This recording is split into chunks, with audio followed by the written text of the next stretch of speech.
This is Optimus Prime, and you're listening to All Things Transformers.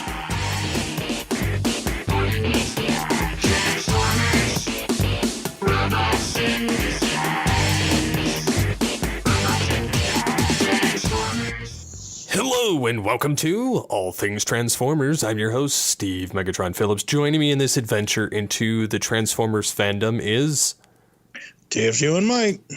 Yo. So, this week, we are going to cover Transformers Cyberverse Season 2. That's right. This one is subtitled Power of the Spark. This was consisted of 18 episodes, like the first season was. This one kind of picks up where the first one left off, but it kind of doesn't because they kind of go away from Bumblebee's memories. Yeah, he's kind of coherent again. Yeah, which I like. I think it's cool. I think it's interesting. I'll be honest. Normally when I say, hey, Steve, let's record this, it's usually 20 minutes after I've seen all 18 episodes in a row because I have no life, even without the coronavirus.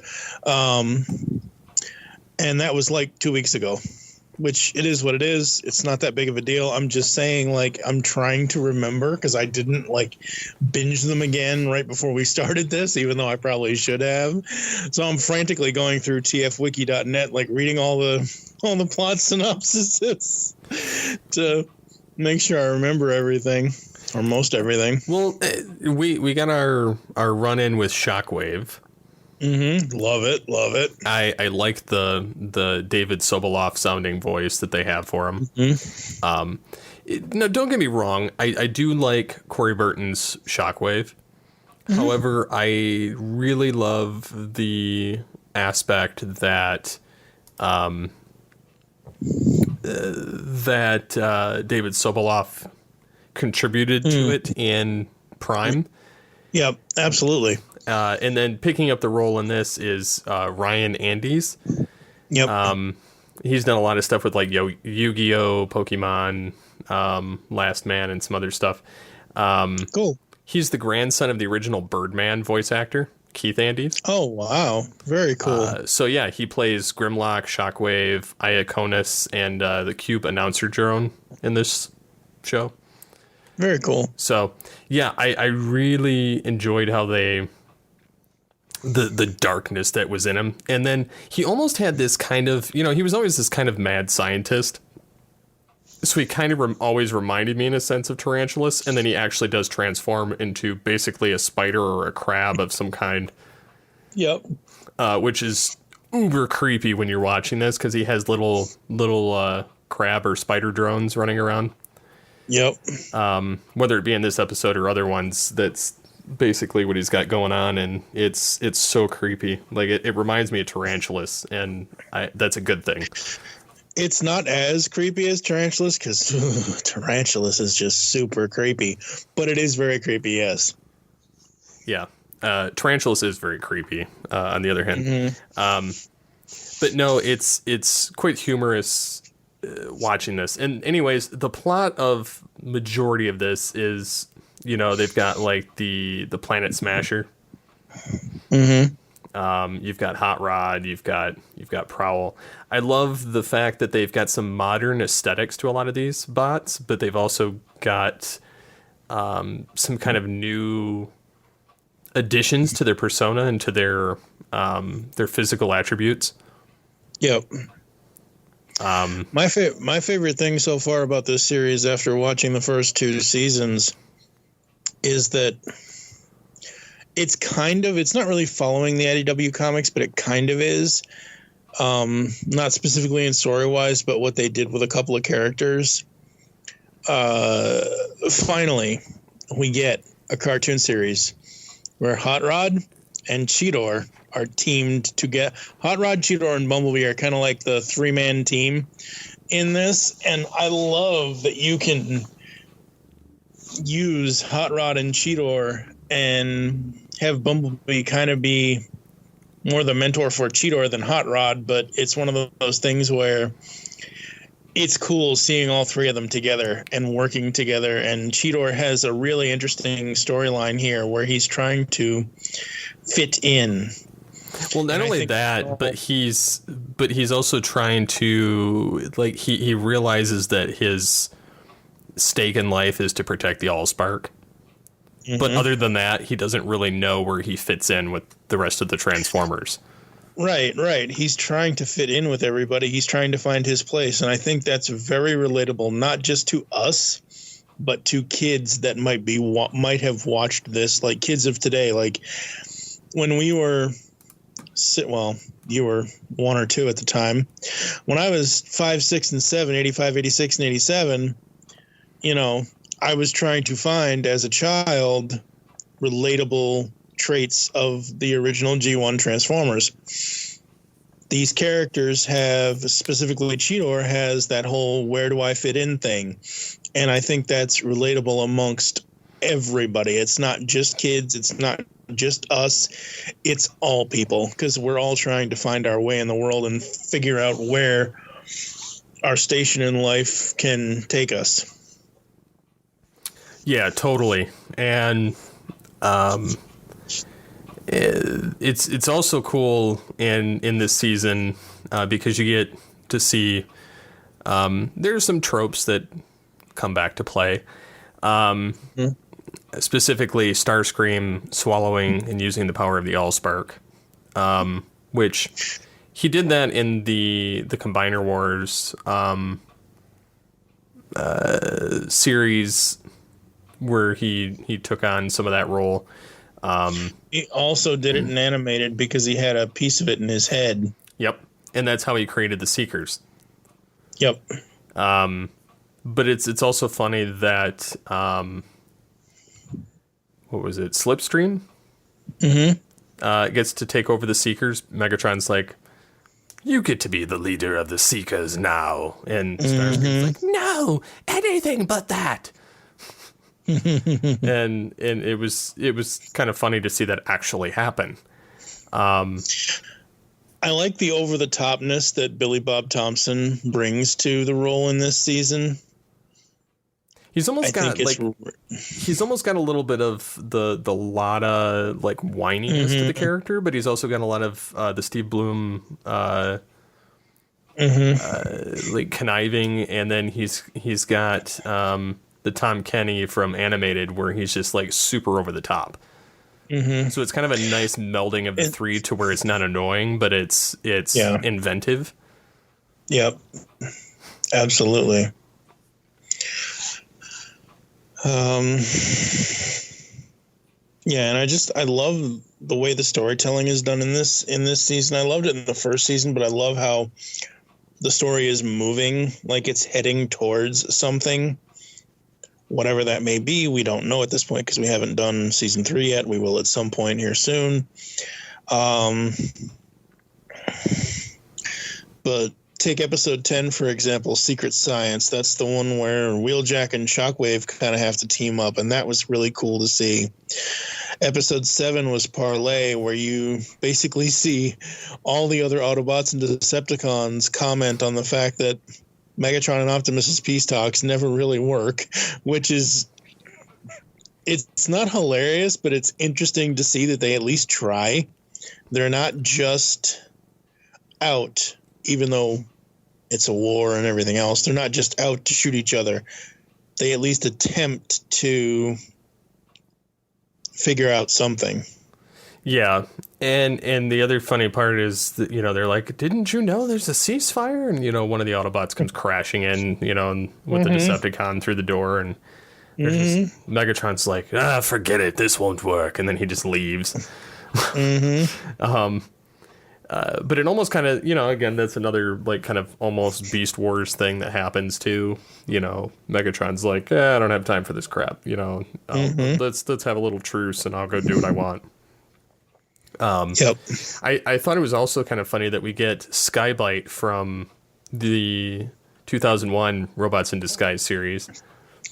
He comes up a lot. He's been in a number of stuff lately. I wonder if some of this, like some of the reasons some characters show up in, whether it be Cyberverse or Robots in Disguise or Prime or the movies or Rescue Bots, is because they're trying to reserve the copyright longer. That could be The trademark on the names. And so, and Sky-Byte, they've used him a number of times. They used him in Rid as well. But I thought it was kind of funny that his nemesis was Skyfire, who also, still in this, used to be friends with Starscream. Which I thought was quite humorous. And then Starscream, because he just doesn't want to deal with either one of them, he's like, I'll be a friend to you. And, almost like kind of Jokerish in a sense where he's, he kind of pushes him off like, hey, I'll help you out. And it gives them some of his Allspark juice and kind of combines, the helicopter with one of them and, and, the other thing. And so, or the drilling machine. And so, the shark, he becomes more or less like Beast Wars drill bit in a sense, which is what I got out of it. And then you get to see Skyfire almost be like, he's in the movie. He's green. That would be Ratchet. No, the triple changer. Oh, Springer? Yeah, he kind of reminded me of Springer there, although not, the same color, because he kind of had the jet with the, the helicopter type aspect, and so I kind of got that vibe out of it. But anyways, it was funny because then they were just pitted against each other after that, and Starscream was just like, I'm still going to continue with what I was doing. Starscream's always going to continue with what he's doing. I mean, it doesn't matter to him what the hell's going on around him, as long as he gets his plan taken care of. I thought Wheeljack was pretty inventive in this season, although he wasn't quite what I was expecting. Some of the nice parts with him. Well, yeah, but one of the nice parts I was intrigued with his character was he was making a mention to the Autobots about the force field in one of the episodes. Oh, yeah, they're still using the technology I created back in Cybertron. He's like, all you need is this. And then he just has this special, device and just zaps it, and then it just goes out. But it also happens to work when he has like, oh, look at this magnetic gun that I have, and it makes picking up tools a lot easier, even though he's like 5 feet from it and could pick it up. And his bubble machine that Grimlock's trying to run in, and he uses the same technology he used to deactivate the force field to deactivate the bubble, which again I thought was kind of cool. And then Shockwave's like, oh, you have limited potential, more or less to Wheeljack because he's using all these tools, and Shockwave's like, I would have done something different with these more or less. But yeah, I don't know. There was a lot of stuff going on. I liked that Hot Rod got zapped through one of the space bridge doors, which again, these space bridges were almost like Transformers Prime, where they're just all over the place. Yep. But it was funny that he ended up going to almost Transformers Animated World. Yeah, it was. That was cool. And meeting, was that Lugnut? Yep. Lugnut in Lockdown. Did they call him Lugnut in this? I don't think so. I think they called him something else. Clobber, that's what it was. Yeah. But it was a girl version of Lugnut. Yep. Pretty much, yeah. So, but yeah, it was kind of neat seeing them kind of come up. Just goes to show you never know who's going to become a permanent and who's going to be, kind of displayed longer throughout the series, including getting Bludgeon. Yeah, getting Bludgeon was kind of cool. I wasn't expecting him, to be honest, but he's almost got the might of Megatron, but like the conniving of Starscream, so he's kind of like the best of both worlds in that sense.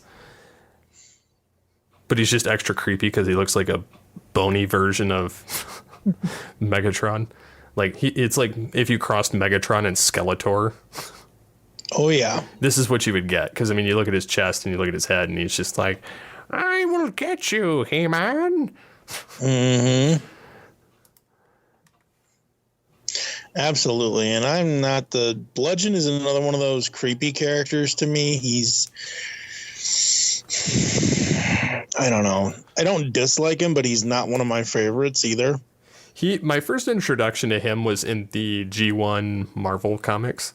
Mm-hmm. Way back when. And I want to say there were some other plot points that I recognized from the comics that kind of came into play, although they're escaping me at the moment. I will say the kind of plans within a plan of having Shockwave doing things behind the scenes, that was a very comic centric thing, because in the animated stuff he's always kind of following Megatron to a T. Oh yeah. And then you get I thought it was kind of crazy how they were on it was basically Beast Wars, but they were on a hunt for, they found Vector Sigma, and then they found, the planet core.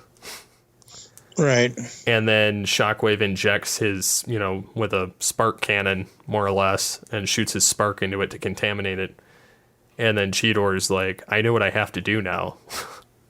and then and then he does it, and it creates the golden age of Cybertron. Absolutely. What an interesting way to do it. Yeah. Because it's not like you could use the biggest rocket engine ever built. No. I did like how when the Allspark gave powers to Megatron and Optimus and kind of gave them, another vehicle that tacked on like body armor. Mm-hmm. I loved how they were transforming, and then how their appearances looked. Yeah, that was very cool. And what was it? They had, what was it? Cheetor did that to him. Mm-hmm. Yeah, it was through the Allspark, I think. Yeah. Yeah. I love that it's not just red, yellow, or orange laser beams, but Hot Rod actually has a flamethrower in his pipes. I love that. That is so freaking cool.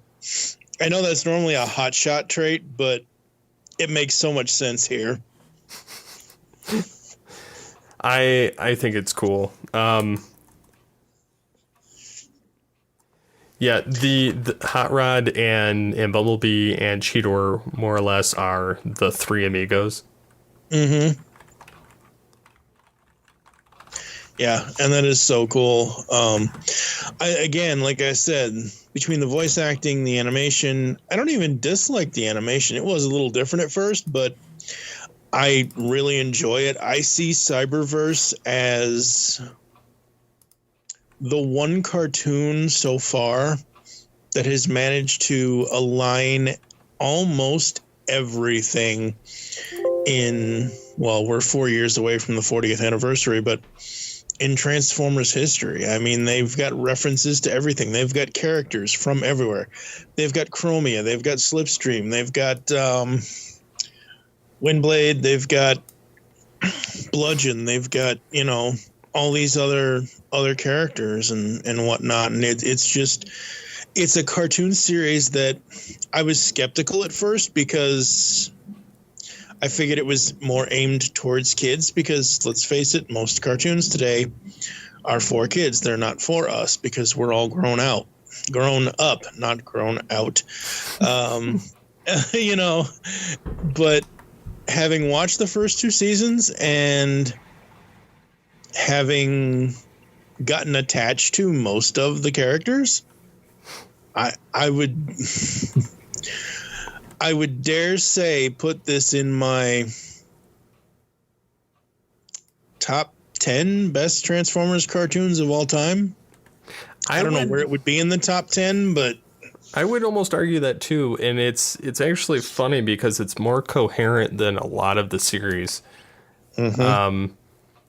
I would almost argue, like, Prime was pretty good, but it was very dark. Yeah.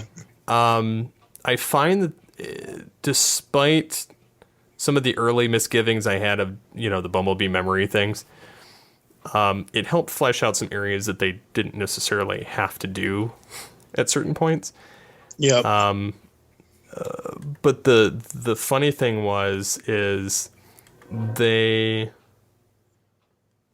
seem to capture something that's been lost since Beast Wars and Beast Machines with this. Yeah, and like I said, it's appealing to everyone. There's something here for everyone. There's a lesson, like I said earlier, with Cheetor about trying to fit in. There's Bumblebee kind of becoming a mentor to him. There's Hot Rod, who is always, impetuous and ready to just go and get it done. There's Optimus, who is I don't want to say old stalwart of a leader that just wants to find a way to get things done without the violence. Even though there is violence, obviously, it is two warring factions of a race. And then on the flip side with the Decepticons, there's just certain characters have interesting aspects to them, like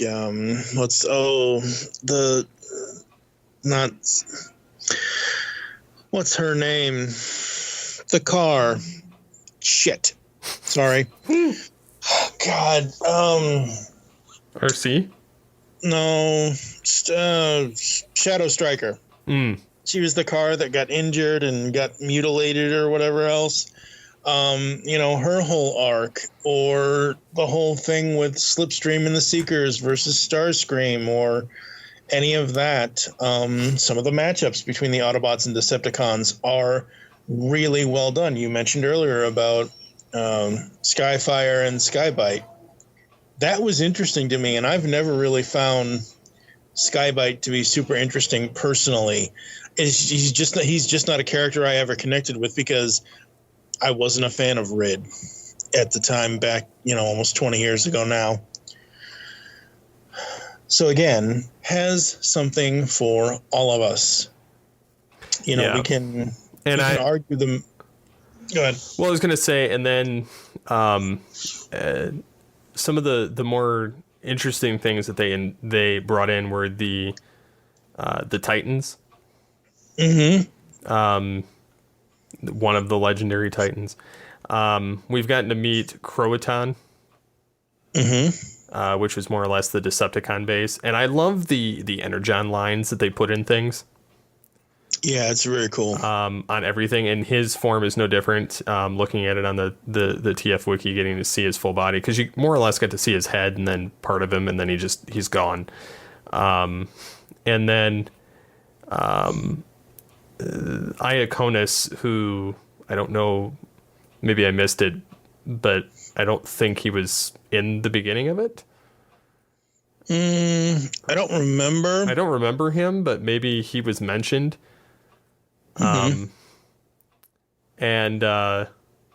Anyways, I know he takes place in season 3.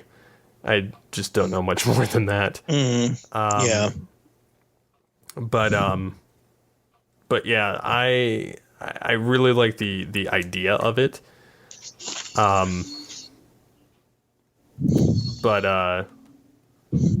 Yeah, I don't know. There's a lot going on in the show, for sure. And yeah, I mean, they even had scraplets, which to begin with, I was like, what are those? And then I was like, oh yeah, they're making them bleed Energon everywhere. Starscream's children. Yeah. Iaconus he's according to the TF Wiki, tfwiki.net, he is exclusive to this cartoon. He is not a character that came from other, like, it's not like inserting Alpha Trion or Metroplex or Fortress Maximus or Triptychon. So, according to this, he has only been in, his debut was the Cyberverse cartoon. Which is cool. and Yep. I'm looking forward to seeing both of them in action. Yep. I wonder if McAdams is going to come back. He should. Now, this is where I'm going to kind of virtually twist your arm. If you want to know more about McAdam, not McAdam the character, but McAdams, you got to read the IDW comics. Because it's McAdams' old oil house. That was named after a fan, wasn't it? Originally? I don't remember. Or a website? I'm not sure. I know there are other people out there that know more about it than I do. I just know that it's a location, it's a bar on Cybertron in the IDW comics. So there's that. Yeah, it's just so richly filled with characters, whether they're new ones that are debuting in this series, whether it's legacy characters, and they do it so well. Yeah, surprisingly. And for the record, he does come back in season 3. Cool. Very cool. I won't read on right out loud. We don't want to spoil it yet. Yeah. So yeah. But yeah, I don't know. I'm really looking forward to seeing what season 3 has involved. Because this, like I said, surprisingly, I'm more down with this than I was with like animated.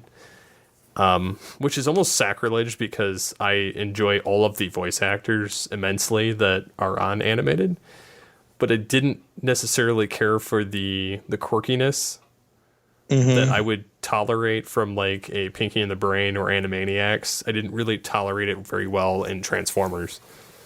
Right. Yeah. But at the same time, I don't like it as grim and dark as Prime. So, or stupid as like the Unicron trilogy or the 2001 Rid. So yeah, I don't know. I feel like it's hit that nice balance, and it kind of gives me and it gives the kids nowadays like a modern G1 that kind of touches on all the different aspects of Transformers fandom and gives them a nice rounded out version and playground of characters. Yep. Absolutely. And it surprisingly, I don't know why the other seasons haven't been added, but I recently finally, after a couple months not having it, I recently resubscribed to Netflix. Cyberverse season 1 is on there. I don't know why season 2 and 3 aren't on there yet, but because it ended like a year ago at this point or somewhere around there. Cyberverse? Yeah. No, it ended in February. Oh, did it? Yeah. Okay, well, then maybe season 2 and 3 are going to come on Netflix sooner than later. Because while I don't mind watching them on the official Hasbro Transformers YouTube channel, I'd kind of like to watch them on Netflix. Oh, it would be nice to actually watch them without the intro outros after every episode. It's not like, okay, so I don't know if we really talked about it last time, but the intro, I know I remember I said last time it kind of bleeds colors in the beginning between Bumblebee and Windblade, but it's kind of grown on me. I like the little bit of music. I like the way the vocals go. Oh my God, stop street racing, Bumblebee. Knock it off, Hot Rod. Hot Rod, get out of the way, Blur. What's funny is the third season. It changes. No, what's funny is I don't know where you're supposed to watch it other than their official. Yeah. Oh, I think it's the Cartoon Network Cartoon app Network website. Yep. Because the official YouTube page for it just released episode 6 of season 3 one day ago. Oh yeah. They're sporadically releasing either an advertisement for another season of another show, or they're doing one of the music pieces of the Transformers G1 series. Yep. Or they're doing Rescue Bots Academy, or the Siege War for Cybertron stop motion stuff, or things basically teasing other series. And then they have Cyberverse. They actually have one that's like a marathon of season 2, which is what I watched because it was all Same of it here. in one. And they had chapter markers, which was quite nice. But I scrubbed through the entire 3 hours and 15-minute season there. And so, like, if it got a little slow at certain points, I would scrub it ahead. But I'm definitely looking forward to seeing what season 3 brings. I have a feeling, and I don't know this, but I have a feeling Rodimus is going to kick into play. Just because they kind of made this comment about, Prime saying to him, hey, you need to pay attention and, get your head on your shoulders and stop kind of acting foolish and headstrong and everything. Which leads me to believe that there's possibility he's going to get the Matrix, at least in one of the dimensions. Because they've jumped dimensions, and I kind of liked how they played it kind of reminded me of Star Trek episode Parallels, where Worf is on, you kept jumping between different versions of the Enterprise, and they're, at the end of the episode, they show like hundreds and hundreds of the Enterprise D in varying states of differences, and it kind of reminded me of the episode The Crossroads, where they're in this kind of unspace area in season 2. So I don't know. There's a lot of nice references in this, and I am definitely intrigued for season 3. Yeah, same here. Abso-freaking-lutely. Now, do you think that I know it's super early to tell, but do you think that you're going to be looking forward to the new Transformers Siege War for Cybertron series on Netflix? Sure. I mean, I'll check it out. I mean, I've checked out several Netflix animated things. I know this really isn't your bag, but whatever. Because I'm a Fast and the Furious fan, I finally got to check out Fast and the Furious Spy Racers on there. That was pretty cool. I love Carmen Sandiego. That's by far my top number one animated thing on Netflix. And I've suffered through She-Ra and the Princesses of Power. It's just so... I don't want to get into that here. But yeah, no, absolutely. I mean, I've seen some things from the War for Cybertron thing, and when it eventually does hit Netflix, I'll check it out. But right now, I'm so engrossed in Cyberverse because it's so much of a cool show. Yeah, I was pleasantly surprised after getting past the first 8 episodes of season 1. Because when you were like, "Hey, I'd like to tackle this, but I need you to watch it." No, and I was exactly. And I was like, yeah. I'm like, please no. I'm like, no, please no. This is not the Unicron trilogy. Thank you very much. I would never suggest that. Yeah. And yes, before we get any hate mail or death threats, we understand there are fans of the Unicron trilogy. We're just not fans of that thing. No. So I figure before we get out of here, we can talk about the news that dropped on April 29th of 2020, exclusively from Deadline. Animated Transformers prequel activated. Toy Story 4's Josh Cooley to direct for Hasbro/E1 and Paramount. Hasbro's entertainment studio E1 and Paramount have quietly hired Josh Cooley, fresh off winning a Best Animated Film Oscar for Toy Story 4, to direct a big-scale Transformers theatrical prequel that sources said focuses on an origin story. Oh no. It takes place on Cybertron. Yay! On Cybertron, the planet from which the good guy and bad guy robots came. The film revolves around the relationship between Optimus Prime and Megatron. Okay, cool, interesting. Script was written by Andrew Barrer, I'm sorry if I'm mispronouncing that, and Gabriel Ferrari, the scribes who did production work on Ant-Man and were the credited writers on Ant-Man and the Wasp. Hasbro/E1 is running point on the production of this film. I'm interested to see, I'm not gonna make a judgment call right away, but this news was it specifically says it's a deadline exclusive from April 29th of this year. I'm kind of excited because I think Cyberverse has kind of put me in a new mode of my Transformers fandom because it is so good and whatever. And I mean, if they do a Bumblebee sequel, great. If they go in a completely different direction, it is what it is.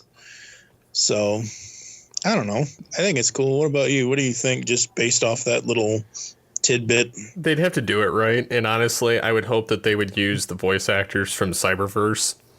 Yeah. We've not anything against the original actors. Right. I just don't want to see another return. Yeah, they've gotten their prime, as it were, and I think that it's legitimately done. Yeah, I don't think that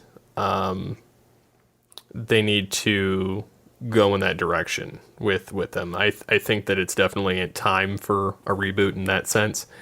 The only other thing, and I don't know, it makes me want to cringe. There keeps being talks of a Beast Wars movie. And it's been floating around for years. But the thing is in 2015, there was a rumor that there was going to be a movie with, the Abrams team and a multitude of other people. And the idea surfaced originally in 2009. And then they kept talking about it. In 2013, there was talks of several voice actors of the original series, like Gary Chalk and David Kaye, reprising. And then it kind of fizzled out. Yeah. And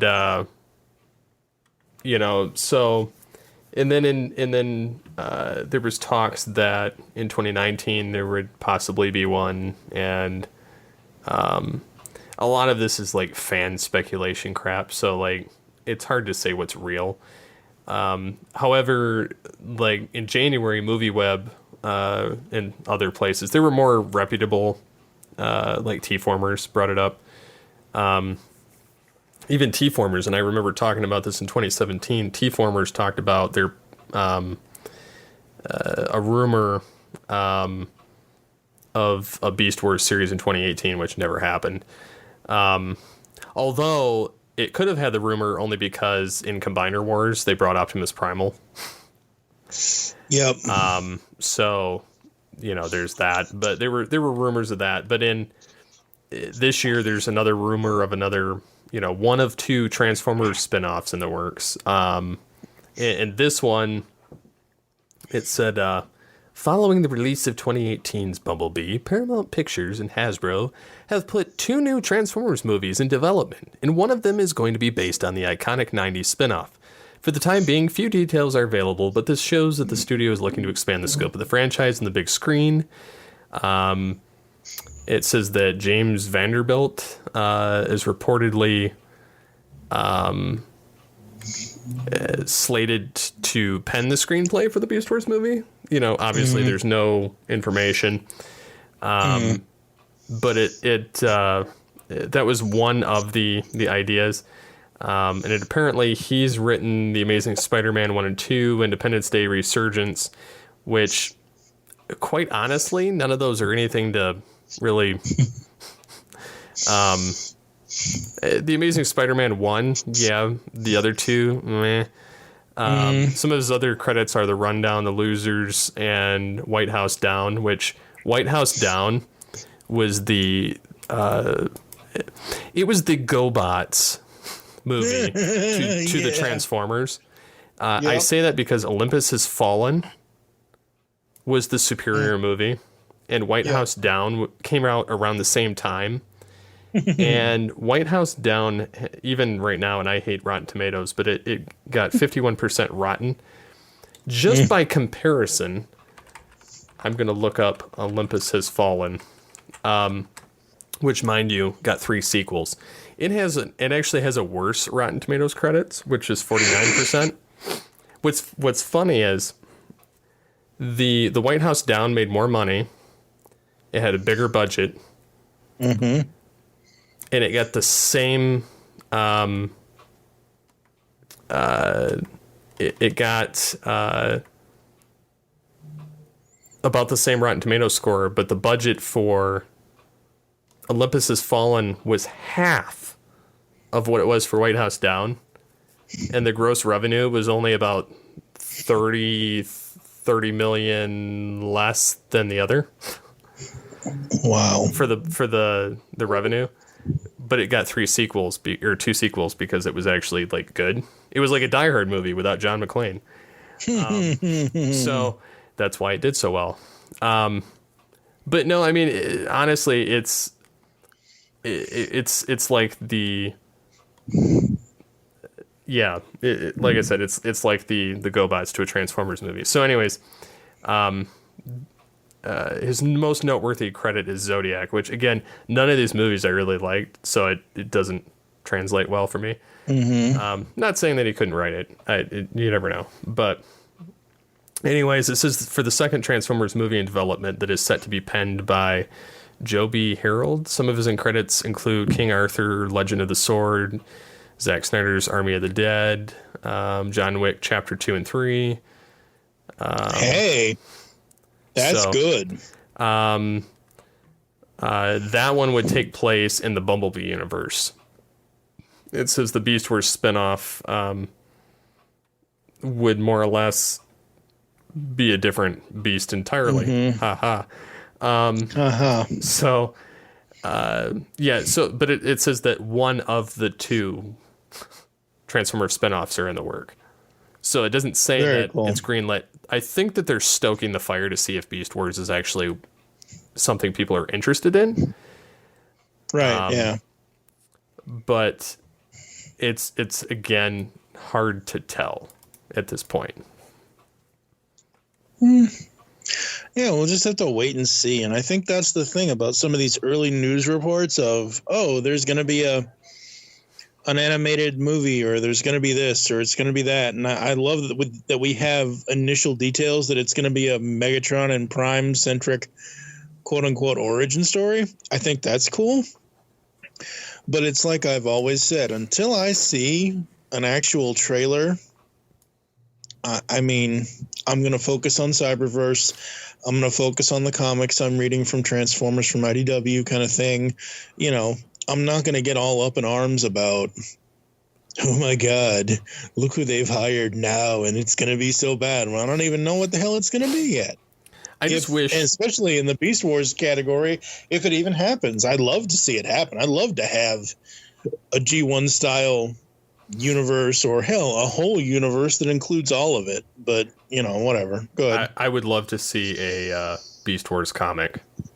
From IDW, just a solely Beast Wars comic.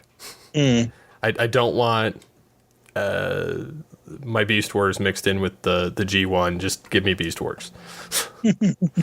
I know that's wrong to say, but it is what it is. I mean, we all have our favorites, and that's your favorite, and that's fine. Oh yes, I need Beast Wars. So if Cyberverse Season 3 has not actually finished up yet, it might be a little while before we get to the next episode for Cyberverse. Well, it's finished as far as Cartoon Network is concerned, because they have all the information on TF Wiki. Okay. as far as the YouTube channel is concerned, they don't have it all on there. Because I think that it has to have time to air before they can post it. Yep. So, but yeah, I mean, I'm looking forward to, seeing where they go with it. Absolutely. I think that's about it this time around. I think so too. So next time we'll be covering season 3. Mm-hmm. Even if we have to watch it on the Cartoon Network app or something, or hopefully I mean, they seem to be releasing pretty frequently. About one a week. So at this rate, they would finish in August, but I don't know. There's 26 episodes in the second season. So yeah, there's 26 instead of the normal 18. And then they have another Megatron from another universe who's more tyrannical and more powerful. Kind of reminds me of Beast Wars Megatron. So he's called Megatron X, which, funny enough, was an old fandom name for somebody when we used to play the RPGs and the forums. He called himself Megatron X, and I was always stole the name Megatron. I was like, swipe. So, but yeah. So anyways, very cool. That about wraps this episode up. How can the good people get a hold of you on the internets? I am on Twitter at TFG1Mike, Facebook, I think it's at TFG2Mike, but you can find my Facebook page by doing just TFG1Mike. I'm on Instagram, but I basically use Instagram for watching other people. That's more creepy. so than post. Well, no, okay, so no, I don't mean it in a creepy way. Watching a band that I like, watching what their stories are or what they're doing, or this internet famous dog that I follow, Tucker Budson, his owners. Remember Charlie the dog? Yeah. It's that kind of thing where they're just posting funny things from daily dog life kind of thing. So, yeah. I see. So what about you? Where can the people find you? Well, if they want to find me, I am on Twitter at SCP21 or at All Things TFV3 for All Things Transformers. And they can find me at Altered Geek. Yeah. That's right. So until next time, transform and roll out.